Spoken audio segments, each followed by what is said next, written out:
In the summer of 1940, Hitler's forces had swept through Europe, leaving a trail of devastation in their wake. They seemed unstoppable, and now the self-styled master race had their eyes set on Britain. With the waves of the English Channel separating them, the island stood as the last bastion against Nazi domination. Hitler envisioned Britain crumbling under his might, just as France and Belgium had fallen. His plan was simple: obliterate the Royal Air Force, RAF, then launch a full-scale invasion. The Luftwaffe, Germany's formidable air force, was primed to unleash hell. But Britain was not about to roll over. The RAF, though outnumbered and outgunned, took to the skies with a resolve that would become legendary. They faced staggering odds, 6, 8, 10 to 1, but the men and women of Britain dug in their heels. The initial phase of the Nazi plan was to gain air supremacy. The Luftwaffe unleashed wave after wave of bombers and fighters, targeting airfields and radar stations, but the RAF fought back fiercely, refusing to yield. In the first 4 days alone, the RAF downed 182 German planes. The Luftwaffe then shifted their focus to London, hoping to crush the spirit of the British people. For 28 harrowing days, bombs rained down on the city. Homes, hospitals, and historic landmarks were reduced to rubble, yet the people of London endured. They took refuge in underground shelters, emerging each morning to rebuild and carry on. In the face of this onslaught, the British spirit shone brightly.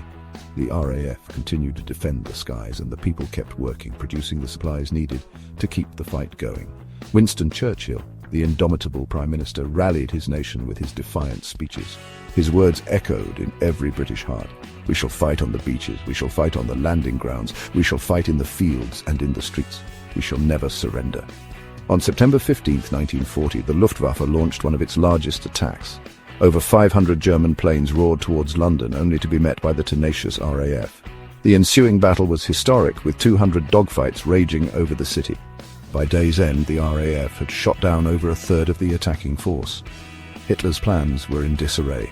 His belief in the invincibility of the Nazi war machine was shattered. The RAF, with their Spitfires and Hurricanes, had proven to be a formidable force. The British people, with their unyielding spirit, had shown that they could not be broken. The Battle of Britain was won not just for the British, but for the free world. As Churchill so famously said, never in the field of human conflict was so much owed by so many to so few.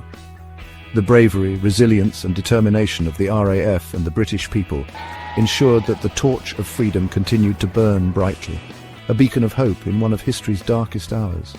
So, next time you look across the English Channel, remember the courage of those who stood tall against tyranny. They did not just save their own country, they bought time for the world to rally, to fight back, and ultimately, to triumph. The Battle of Britain was not just a fight for survival, it was a fight for the very soul of freedom. Thanks for watching. Don't forget to like, subscribe, and share if you found this inspiring. Until next time, stay curious.